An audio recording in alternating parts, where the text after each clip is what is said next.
Okay. I find him to be the most telling player in this draft. Josh Paschal, defensive end. Kentucky, taken with the 46th pick in the draft. And the reason is, he's not really on my radar at 46. He didn't seem to be on a lot of people's radar at 46. And they had just taken a high potential, big, huge expectations edge guy at number 2. And they come back at 46. And they take a guy that, in their view, is too good to pass up. Right? I mean, you can't.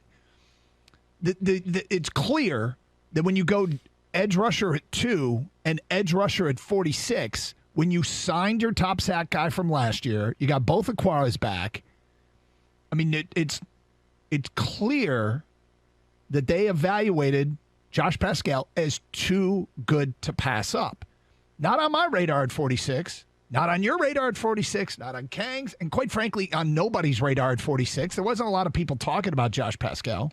I shouldn't say nobody. Well, the pundits seemed to know who he was, and they seemed to like him a bit. But when they got there, how many people were saying, all right, here, Paschal here? Nobody. I didn't hear any of that. It wasn't nobody's buzzing rubbing on their Twitter, hands together saying, can't believe he fell to him. But the Lions are acting like a team that he was just too good to pass up. And I'm okay with that because, to me, this tells us about our GM. This is the most insightful pick in the draft on how good or bad our GM is when you do so. And it wasn't like a huge stretch, so I'm not mad. There were other players I coveted, quite a few. But it's not my job to get this thing right. It's Brad Holmes. I mean, it'd be great if I got it all right. But I don't get fired in 2 years if this pick is wrong. He does. So I'm okay with this from a standpoint of now I want to see that our guy truly is, great at evaluating talent and taking a player. It's not completely off the radar. It's not a massive stretch, but I think it's insightful. And I've always felt this way when a general manager does something, and I said the same thing. Okay. Ooh, now we can start judging Bob Quinn because he took Jelani Tavai. This was unconventional. This is a big thumper. This is going to fit in there. And guess what? We learned.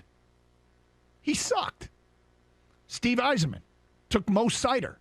And everybody went, again, not a stretch, but a bit of a surprise here. It's a surprise pick. What do we learn? Eisenman knows what the F he's doing. Right? So when you do something that's not a huge stretch, but a bit of a surprise, I think it can open up the window to who's in charge. I find the Paschal pick to be fascinating. Not who I would have taken, but I'm okay with it. Because he didn't go grab a guy that had a 5th-round grade. He had a guy that had a late 2nd, 3rd-round grade, took him at 46. Nobody was saying that was going to happen, but in their view, too good to pass up. So let's see it. Let's see why he was so good that you couldn't pass on him and address other needs. There was an ample supply of players that could have helped them there, right?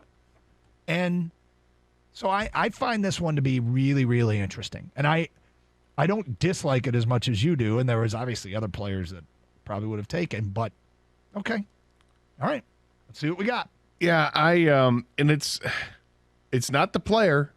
It's not the player I dislike. It's the fit with this team, and it just brings back too many memories of what was said last year about a player they took when it came down to Unzarike, and I have a hard time with it.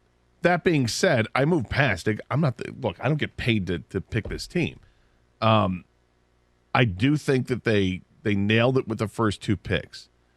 But I cannot help but think if they didn't make the trade, what was there for them? Because this was like a domino effect of what ended up happening. When you make the trade to move up and you take the wide receiver and you get 2 elite players, that's great. But then at 46, we said it on Friday. I hope you nail it at 46 and the rest of the way here. If they hadn't made the trade, the options of what they could have done, they wouldn't have had, they get this guy who they think has elite ball skills at safety from Illinois, but didn't really play until his senior year. And yeah, he made some really nice plays, had 5 interceptions and stuff like that. That's great, but doesn't have elite speed. He's not a guy who's a poor man's Kyle Hamilton is what he is. I mean, a very poor man's Kyle Hamilton. He's not somebody who's going to go out. He's not a big thumper and all that. But they could have had that with Lewis Seen at 32. And then at 34, you could have taken Christian Watson or George Pickens, and you would have had your wide receiver safety combo, which would have been fine. Again, I look at it and I look at the totality. They got elite with the wide receiver, elite with the defensive end, and everybody else is going to have a chance to compete, I guess. But if I walk away from any draft with 2 elite players, I should be happy.